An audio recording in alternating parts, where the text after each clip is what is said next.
Clark, thank you for joining us for this series on our queer seniors in London. It's my pleasure. It's great to have you. You have been a remarkable person in the community over the years that you've been here. And Thank you. we would like to hear your stories of how that was for you. But first, let's start with little Clark. What was life like for little Clark? Little Clark. I mean, how far are we going back to when memory began? Yeah, so I'm the son of parents who are very engaged in education and the arts.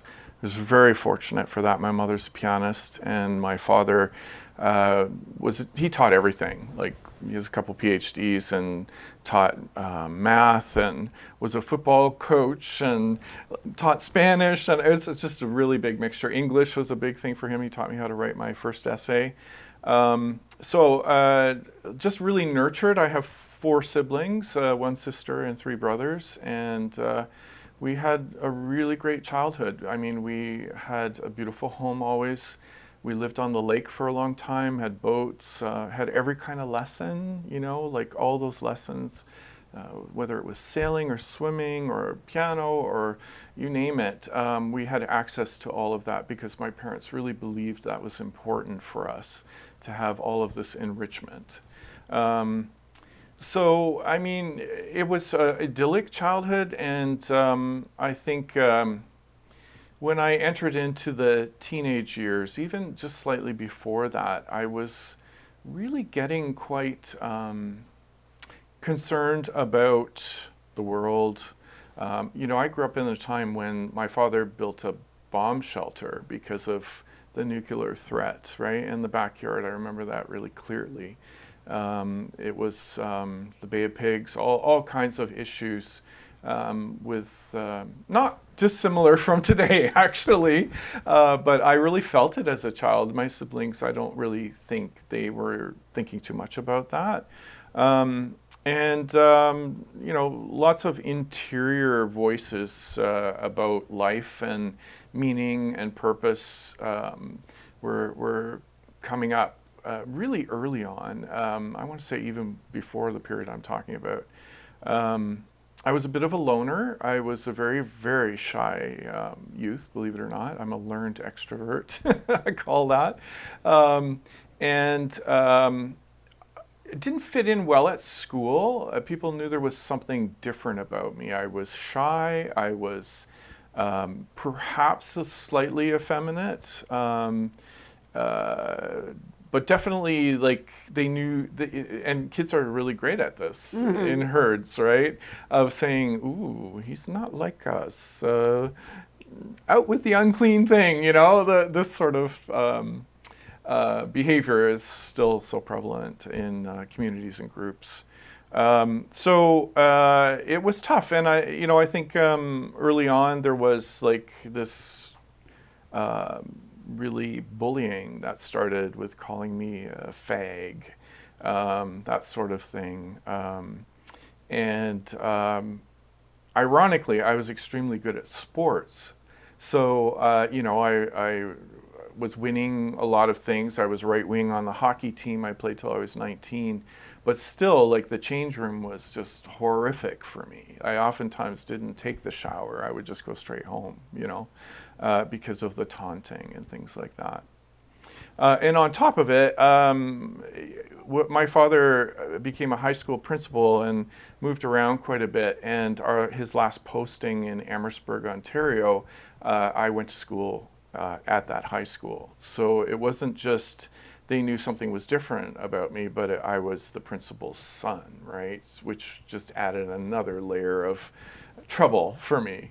So I tended to hang out with the outliers, really interesting people looking back.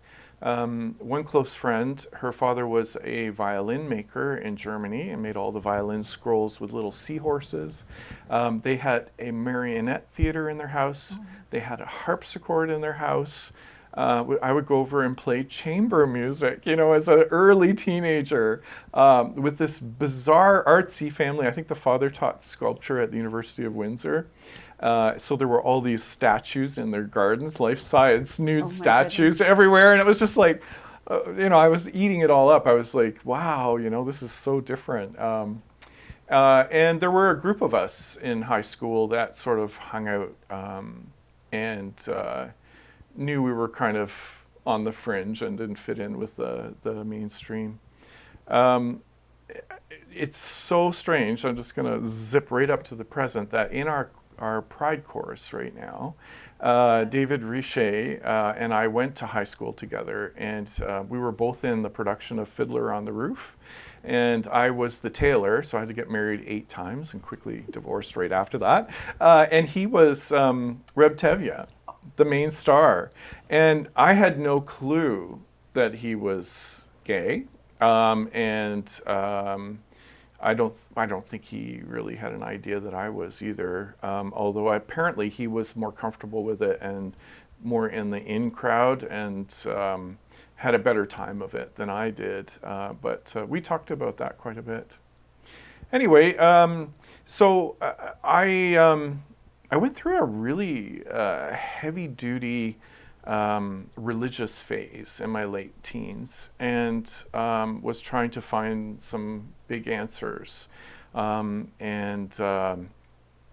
remember this one time my grandparents, who were just amazing people, my father's parents took me to England to study violin, piano, and all this stuff in the summers. Anyway, they came down and they sat on each side of my bed and said to me at the time, it's okay if you're gay. Like this is this is like they were in their 70s at least at this time, and I'm like, I'm not gay, nothing like that, right? And Wow. yeah, it was really really interesting because my mother had a really hard time when I came out. My father is just the kind of person who just wants everybody to be happy. It doesn't even faze him, to know what someone's sexual orientation is or anything. He's just more interested in people and ideas and conversation. My mother was raised in a very poor household, really financially stressed single mother, and she wanted us all to be perfect. So I had a lot of pressure to conform and to go to medical school. That's where I was supposed to be going. And I still remember this one summer when I had finished my master's degree in music. I had been hired by the university. I was on my way to Europe for concerts and study. And my mother called me into the music room and said, people say you're so talented.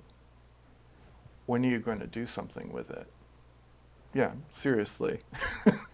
It was And pretty... yet you had just finished a master's degree. Yeah. And, I did audition for a couple of doctoral programs in the States, and I talked to my dad. I said, can't play this game anymore, this academic game, with all of these egotistical professors who think they're God's gift to everything. And he says, well, just do what makes you happy, And I'm like, I got this mother who's driving me forward, and I got this father who's like, just be happy, degrees don't matter. So it was kind of interesting to have that polar opposite. Anyway, going back, I did come out at the age of 19. It was a gradual process. I actually was in my first relationship at that time, a relationship of 8 years with an East European man who unfortunately drank a lot and was not wanting me to have any male friends at all. So I was not involved in the gay community whatsoever. I started to tour a lot as a pianist during this time, and he got very jealous of that. And whenever I would come home, he would be very sullen and, not very nice, and complain about, the next time I would go. So I guess in the long run, he called it and said, like, you got to stop this or we're done. And so at that point, I just I can't take this anymore. We're done. I went back to school, finished my master's, and then he wanted me back. It's a long story. But so the coming out experience, going back to the age of 19, it was really tricky. It was really hard. I was already at university, and people were calling it out, and I would just turn red in the face and just ignore it all. Even though I was in this relationship, I just was not comfortable in my own skin in terms of public. And you have to understand, this was 1983, 84, and this was just the beginning of the height of the AIDS epidemic. People were dying all over the place. I watched a lot of friends die. It's horrific. Horrific. Yeah. And my parents, they weren't very accepting of this guy I was with, and I think with due reason in the end. But my mother really had a hard time with it. Like she, was hoping every child would be perfect, right? And this was not perfect to her. This was a problem, right? What about your siblings? Siblings. So they were all pretty good, actually, except my baby brother, who's an engineer. I have this theory about engineers that they actually don't participate in any life outside of engineering on campus, and they don't understand the world at all. But anyway, he married somebody and became quite religious at that time, and so it was like complete condemnation and judgment. Why does he have to be like that? It was that sort of thing. But he's come around completely over the years. So overall, really good. I'm very close with my sister, and she was like instrumental in navigating a lot of things with the family and the extended family. Like, I have tons of nephews and nieces, and now the great ones as well. The family right now is incredibly accepting and proud of their gay uncle. So. It was really hard in those first few years. I was not comfortable in my skin. I felt fearful. During that time period, you have to understand that people would spit at you if they found out that you were gay, and they would not want to come anywhere near you because they thought you might have AIDS, right? And I don't know how I escaped that disease, frankly. I really don't understand it because so many around me were dropping like flies, and most of them didn't make it. So anyway, I did, and then I got into university up here in London. They gave me a big scholarship, and I transferred and started meeting people. It was so interesting. I dated this guy who was a really good pianist, and he was just about done his undergraduate degree. And he and I were both volunteering for PWA, People with AIDS Foundation, and we were helping people, in those like home care and those last steps. And he actually moved into a house where a guy was dying, and I think he had a breakdown, and he didn't finish the last 2 credits of his degree. And he was head over heels for me and brought me flowers and cakes all the time. And then he just disappeared. And it was so interesting years later to meet up with him at Pride in Toronto. So there's this group of like all leather dress guys that were all like super muscular. And I heard this voice call out to me, and I looked over and I'm like, who's calling me from this group of people? And it was him. And so he'd actually become a porn star. Okay. And moved to England. I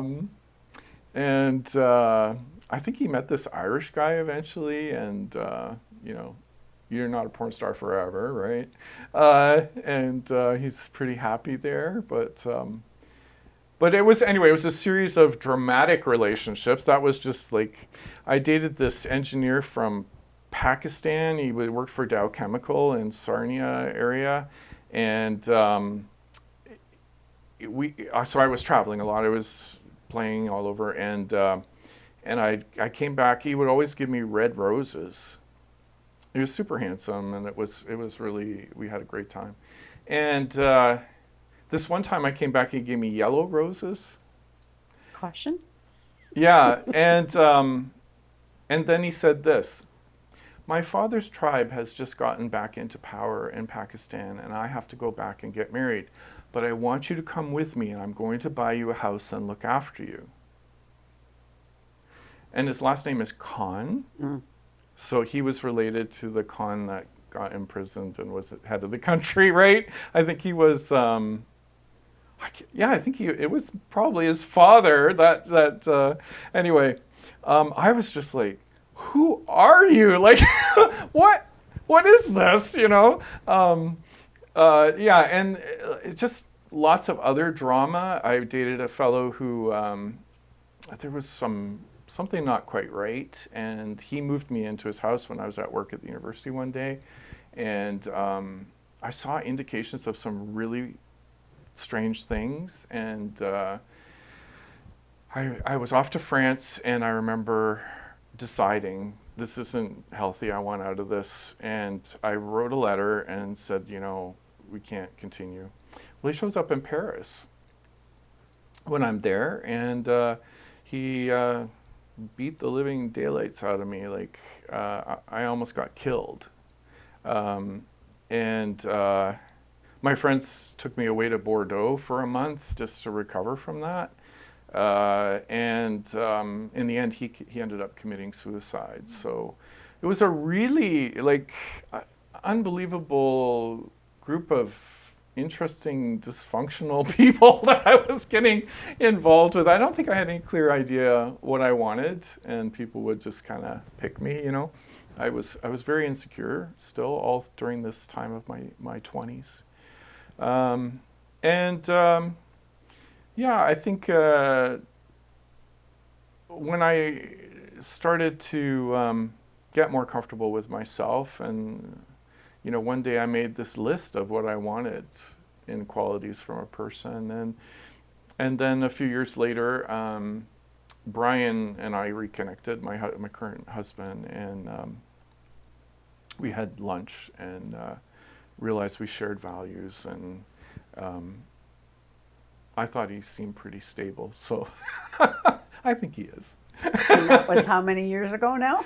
Yes, so we reconnected. So this is the thing. I met him in the early 90s, and I was dating a guy in Rome, a guy in Paris. I was like, the world was my oyster, right? I was going to say the jet set life, right? Oh, and the guy in Paris was the head of the French army. Okay, good. And he lived in Versailles, and he wanted me to stop touring, and he had bought me a house to live in there. Anyways, you can imagine he was a complete control freak, and I had other options, so that didn't last very long. But Brian and I met in the early 90s when I was touring and experiencing all this stuff, and he introduced himself as all I heard was pig farming, and I'm just like, I am not going to be with a pig farmer. Thank you very much. So he wasn't, right? I mean, he was at one point, and he grew up on a farm, but that's what I heard. And we would meet in the airports because he was doing obviously all this research for ADM, and we would just have conversations, and then it wasn't until I had bought the Hall that he reached out to me and said something like, my friends say I'm lucky you decided to stay in London and buy Aeolian Hall. And I'm like, what is this? So we had lunch, and it was really great. And so that's a lot, but it's a little too of the story. But it's a fascinating story because the well put together, present, out there, proficient conversationalist Clark has this incredible windy road. And still, like most humans, trying to do their very best they can, with lots of flaws and lots of dark moments and lots of questioning constantly. But I think what I did learn is some resilience in all of that over the years. I mean, it's interesting how some can work around things and through them, and others get debilitated by them, right? And are constantly referring to their baggage of trauma. And I'm not criticizing at all, because I have my dark moments, and they become very consuming. But it's just really interesting. I don't really understand how I was able to work my way through this. And then so then the Aeolian and that story. I mean, that's I don't really understand how it all happened, but I had co-founded a national conservatory, the Canadian National Conservatory of Music, and I'd also done editing the complete piano series for Conservatory Canada, lots of curriculum, and then we lost that facility here in London due to mismanagement, and I thought, oh, I can do a better job than that. So I'm just going to buy a place and do it. So I sold my house and and bought it from Paris. I negotiated the whole thing when I was on tour, and came back, and man, that was hard, those early years. I had no clue. Like, I'm trained as a concert pianist, right? I didn't know anything about elevator maintenance or, how to form a corporation and, should it be profit or non-profit, and, but I'm a pretty quick learner, and so I asked lots of questions, and the community came and started helping me like crazy, as they have right up to the very end. They helped me form a new vision, like a new understanding of community and the importance of bringing people together and being inspired by art, right, by music. And so the vision has transformed tremendously. I've grown in totally different directions, I think, in many ways. Pianists and musicians are sort of like racehorses. Your craft and your career is everything, and it becomes very, I say, narcissistic, egoist, right? Like you're really. And then when I had a taste of community, it was like, wow, that feels really good. I want more of that. And then I began to understand this balance that needs to happen in life between, this stuff that is about your craft and your career, and the stuff that's really the most important, which is people and relationships. And I think I'm still processing and still changing with that. Now that I'm retired, I call it preferment because I'm busier than ever. But I still crave that community experience, but I want to do the work that I was doing on a bigger scale.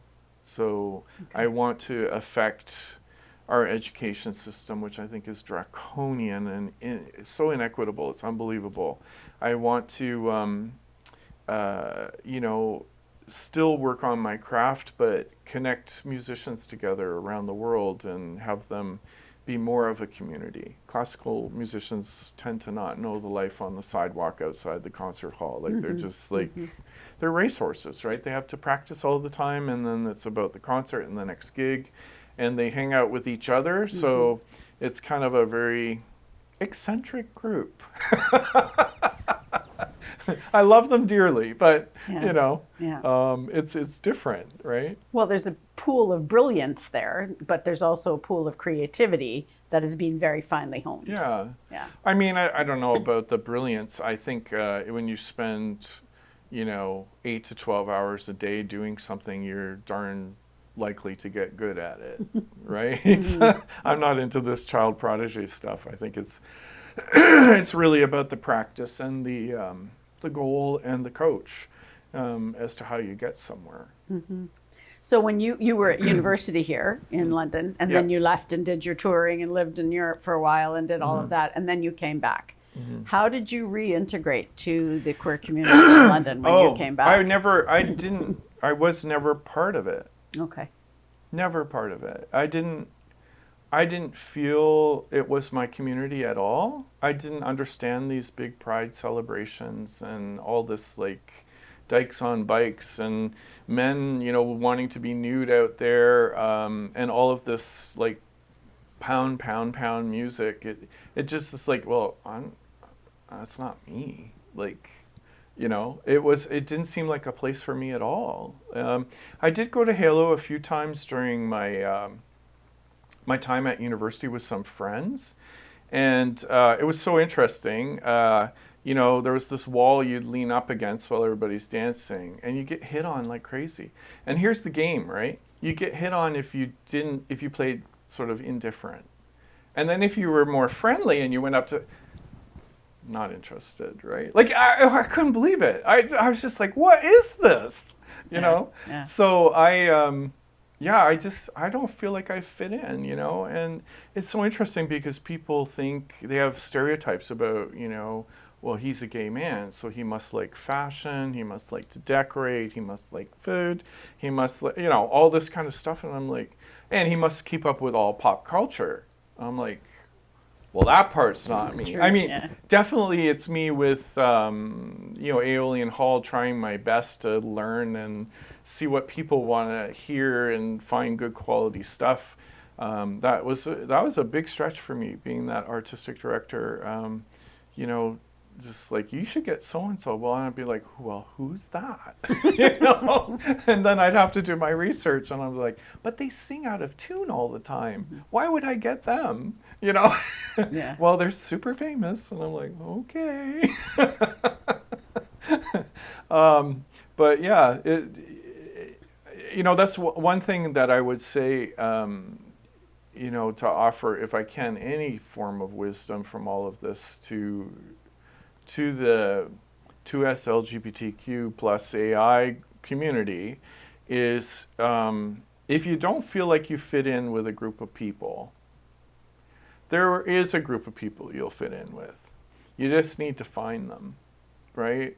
And if you feel like, if you don't feel supported in your journey, no, there's other people who don't feel supported in their journey just like you out there. And that our big job right now is to try and connect people up so that we can form these communities, because there's no one, queer community. There's no one pride community, whatever you want to call it now. I'm not sure what to use anymore, but it's a whole bunch of other communities. And they're, there's a really macho gay community that are like, I think about Ashley McCart. Oh my God, the violinist Ashley. He is spitting, farting, crude gay man, and I like McIsaac. That's it, Ashley yeah. McIsaac. I can't. It's not me, right? All the more power to you if you're comfortable in your skin being like that. I'll try not to judge, Yeah. You live your life, but it doesn't mean that I should be hanging out with that group, right? Because I'm gay. So, yeah, and it's a really big concern for me right now that we have to be united because of all of the battles ahead, and they're coming. They're bigger than ever. But we have to also recognize that we have different perspectives and different lives, completely different lives. And we have to find the commonalities, of course. Yes. And those commonalities would definitely be a set of values around diversity and equity and inclusion, and the need to continue to fight for that for everyone. But it doesn't necessarily mean that we share all of these other values, right? I think there were times, my recollection of the years of knowing you within the city, I think there were times where the city came to you looking for the out gay male businessman voice, and that wasn't necessarily the voice you presented, because your outlook was the community in general, and to not pigeonhole the community. They put me right after I bought the hall. Of Yeah. course, everybody thought I was super rich. If I had any money, it was blown right away, trying to fix that place up. But they put me on this Creative Cities Task Force, and I was on there with developers and counselors and powerful community members. I think I was the only like artist on there for Creative City. Yeah. And I think it was really it was hard. I almost left that process because it was something like, listen up, people. This is not about the arts. This is about big money. It was so morally wrongly, allied that it still is. It's all about bucks, Yep. right? With Yep. the city, the arts is only about bucks. I don't care what they say. It's all about bringing money in. It has nothing to do with the value of art for art's sake. And I want to change that. Everybody should have some form of artistic expression, even if they just love to cook a good meal, that's got to shift. Yeah. And it's so hard when you come from places where it does exist, like in Europe, to come back here and look at the sheer lack of understanding of what things can be versus what they are. Mm-hmm. I think if I was mayor of the city, I'd have a lottery to send people off to, if they've never traveled, to go to like Rome or Madrid, and just experience something different where people live very differently, and they're out with each other every evening celebrating life. It's not really our culture here. No, the sense of community in Europe is entirely different. Yeah. It is the village, really, Yeah. in many ways. Yeah. I mean, we have village. elements of Yeah, it, we do. pockets Yeah. here and there, but it's definitely not like. I was talking to a deputy chief last night about this, and I guess a big light went on when I mentioned this. But it's really, if we can rebuild strong communities, we can solve monumental problems together, and we won't have people falling through the cracks, right? I think running the El Sistema program for so many years, I can tell you a story. Like, I won't mention her name, but a young girl whose parents were alcoholics, and all the other kids were born with fetal alcohol syndrome except her, and she was high functioning, like really quite amazingly brilliant, and it was really tricky for her. Her behaviors were terrible because she was trying to test out this weird environment she was in with all these people who cared about her and wanted to give her the gift of music, and it took years, but she finally, it just came around, and her parents started to come to things and get involved because they intuitively somehow knew this was a good thing for their daughter, and lots of really positive changes, just being around other people in community. And unfortunately, they had another child with fetal alcohol syndrome, and they ended up moving somewhere else, and she's no longer in the program. But I hope that she had a taste of what community really can be like, and how it can be there to support her and help her to, fully fulfill a meaningful life for her. But we have so many homeless right now, and it's simply because another child slipped through the cracks at some point, or grew up in terrible dysfunction, in sort of generational dysfunction of some sort. We have to care about our neighbors, and when we see something not right, we have to really intervene in that. We cannot worry about lawsuits. We need to do the right things as a society, and we can fix this. We can be healthier. This kind of vision I have has really come to the forefront after all these years of work. That, like, I see education as a leveler for this, but there are many other things, and we have to work on those things. I mean, otherwise we'll continue to have people fall through the cracks, and if we get these people housing and supports, there'll be a whole other new group coming up, right? We have to get to the sources of these social challenges that we have right now, or we're not going to, we're going to have social unrest before we know it. Everybody that we have spoken to in this series has talked about volunteering and getting involved in something to be part of the community, and the people that you meet through those volunteer activities that you do, the work that you do, just the sense of giving back. Volunteers run Aeolian. You know the value of volunteers. Oh, for sure. When you were younger, in your teens, did you volunteer with anything? I did some. Yeah, for sure. I got a taste of it. It wasn't voluntold either. Yes. It was actually, an opportunity would come up, and you'd have a chat with your parents, and they'd say, "Well, I think that's a good thing to do." Now it's like I have to get my hours in, right? And then I get my credit or whatever. Volunteerism. So my feeling and my learning on this is that the world would stop to function completely without volunteerism. So many systems rely on it, like from government systems to, of course, nonprofit work, but a volunteer isn't just like that formalized position. It can be something where you're being a good friend to somebody. So you're giving of your time to help somebody through or just be there for somebody who's going through a really challenging period in their life, right? It's that selfless giving. It's so important. And hearing other people's stories. I mean, for me, that's the big thing, because I am an extrovert.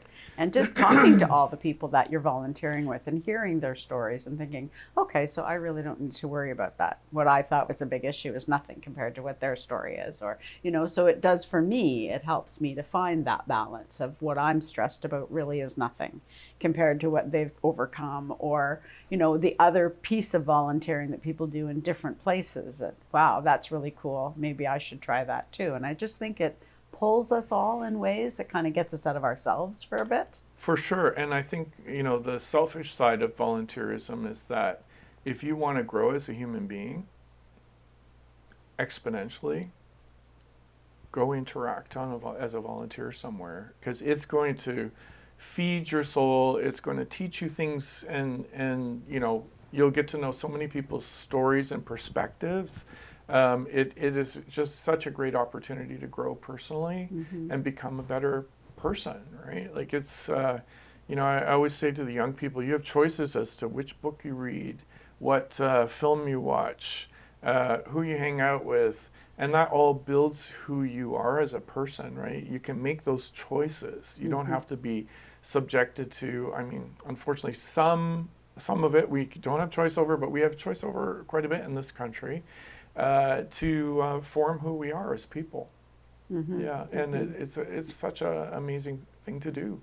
And you feel so good afterwards, right? You feel, I think, I always follow Martin Seligman's model of well-being. You have to be engaged. You have to have positive relationships. You have to have positive emotions. Not always. You wouldn't even know what they were if you didn't have contrast, right? You have to have meaning. That's a huge one. You have to have meaning in life. And you have to accomplish things regularly, right? We all need to accomplish little micro things to feel content, like have a feeling of well-being. I'm not talking about happiness. Yes, happiness that's is fleeting. a stupid, elusive term, in my opinion. Because you can be happy for a split second. And the research is showing that if you have a goal that you're working towards and you achieve it, there's a brief period of elation followed by a serious depression. That's really interesting, right? Yeah. So it shows it's not about the goal. It's about this whole process piece. And I think that's one thing I'd really like to hear from you. It's sort of, the generations coming behind us are instant. They've only known fast food. They've only known microwaves. They've only known ready-made. They've known disposable and replace. How do we teach or learn or encourage the value of the process, and that right now where you're stuck and you think it's the worst thing in your life, at this point it is, but in the long timeline, this is a blip. And so how do we, as the older folks, potentially the mentors, the models, encourage the time and the work that process needs? well, first we have to change the education system so that it teaches these things, right? And gives them those experiences and that wisdom to reflect on, because I don't think that's there anywhere. And I wouldn't say it's uniform. I know young people who really dig in and understand the value of that, right? And they're able to develop longer attention spans and so on. I mean, certainly the discipline of learning music is a really great one for that. And there's lots of other activities, but I will say particularly in the arts, that teach you this ability to focus and create something, right? So I would say, getting back to your question,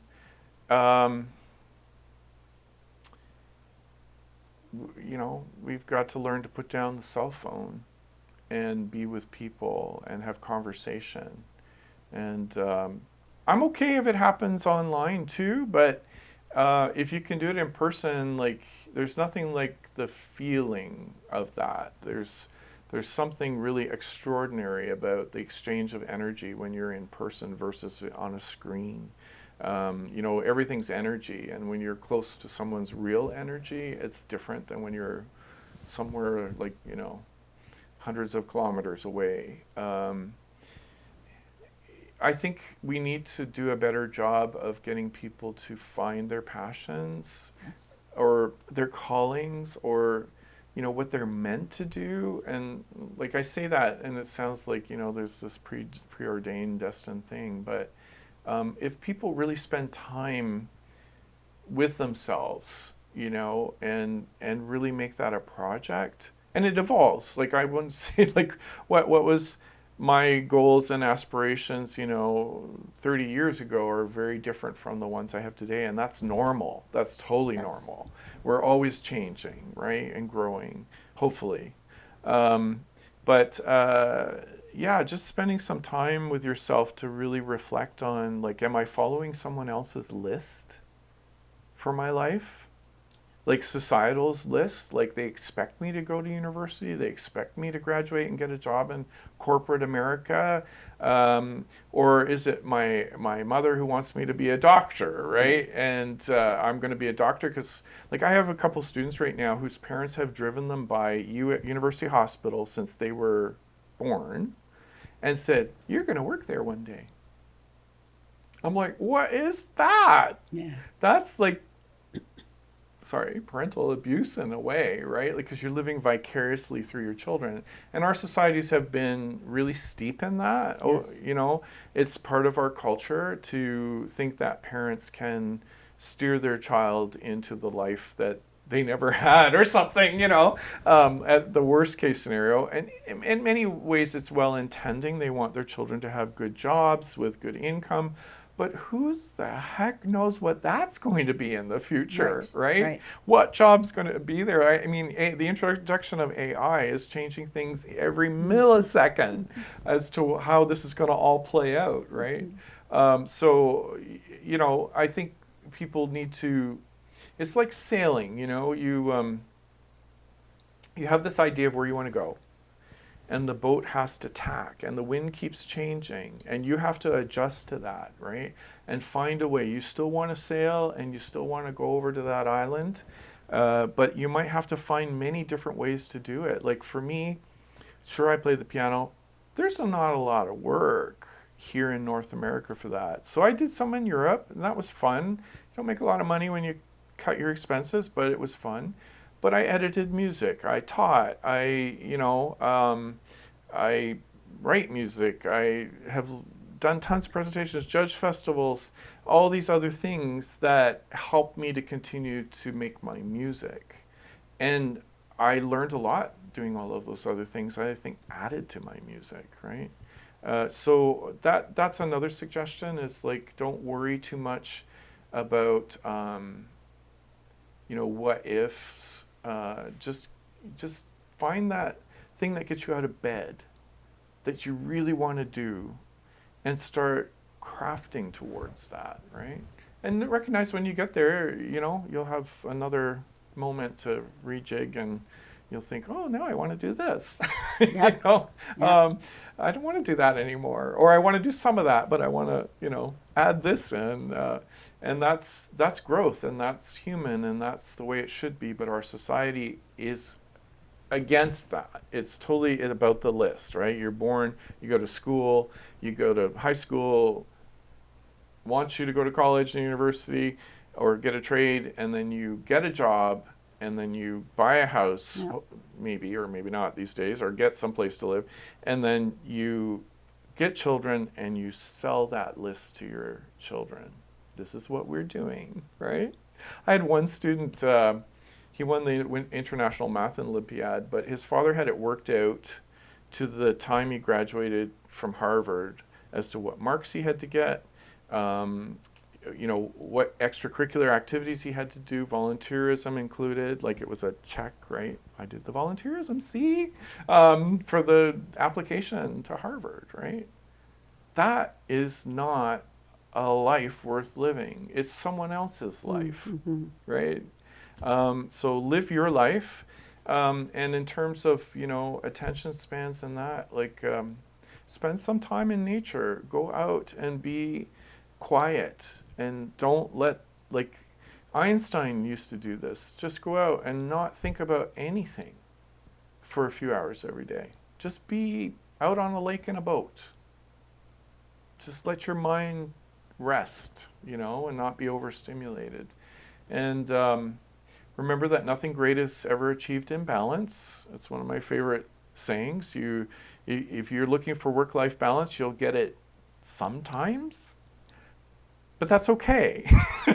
Because nothing great is ever achieved in balance, right? It's you have to work those extra hours. You have to put in that extra oomph to get that technique to play the piano really well. It's not going to be a 9-to-5 job. Don't worry so much about being in balance. I think we worry a lot about things right now. But we don't learn the resilience when we're in balance all the time, and having to learn how to counterbalance. Yeah. We don't learn that when we're always in balance. Yeah, you get out of balance, but spend some time meditating or reflecting as well on what this is all about and what it's done, right? So, Yeah. And like you said, find your people. There's somebody out there for you. Yeah. And you'll fit in. You will find your community. And I just think sometimes they're hidden under a rock, right? Like you can't just expect it to come to you, and certainly not necessarily on social media, right? That you're going to find this person. But maybe there's like a bunch of different groups that you can connect with there, and find someone as well that shares your viewpoints, your passions, and just make that effort to do that. Don't expect it to come to you. Thank you. Oh, it's my pleasure. Thank you. Thank you for creating what you've created for us downtown. We have lots of first-timers coming to Aeolian for the first time in the last little bit. And it's been, how come we didn't know about this place? And so it's been wonderful to introduce them to the story there. Great. And to hear them say, we'll be back. This is cool. Wonderful. So, well, as I mentioned last night, that vision and mission for that place is really dear to my heart. And if I have to come back as a ghost and haunt it to make sure that it happens and keeps going, that I will. Well, I certainly hope that your adventures that you're entering into now and this new phase of freedom that you have, it's not freedom. Now it's choice. It's more choice. Yeah. I mean, I think Aeolian was fantastic all around, everything about it. But it became for me always about fundraising, always about HR and administrative stuff. And it was like this 3 to 5% creative time that I had. And, as the time in my life is slipping away, and it will for everyone, I want to spend the next few decades really focusing on things that I feel I'm really good at, and could create something that's really benefits the many and not the one, right? Like this education piece is really, really important. We have to shift it. The kids all will tell you that they're not learning anything. They forget everything after the test. And they only learn Canadian history, right? during a Not- time of yeah. global tensions. They don't know anything about anything. What is that going to do to our future, right? They don't know anything about religion for the most part. They, Yeah. you know, unless you go to a Catholic school, you don't get taught that. So we have to change that. We really do. And we have to open up a period of time for them to talk like we're talking today, Yes. right? That should be school. Yes. That should be school. Yeah. Like, get people's stories. We did that in El Sistema in the leadership class, and Yeah. those kids were on the edge of their seats listening to each other's stories. And they became so much closer after that process. It Yeah. was amazing. Yeah. Yeah. Yeah. Wow. Anyway, I'm not done. Oh, I don't doubt that for a moment. I can hardly wait to see what other speed bumps you create and what other new roads you create. It'll be awesome to get everybody to stop and think, you know? Yeah. Thank you. Thank you again.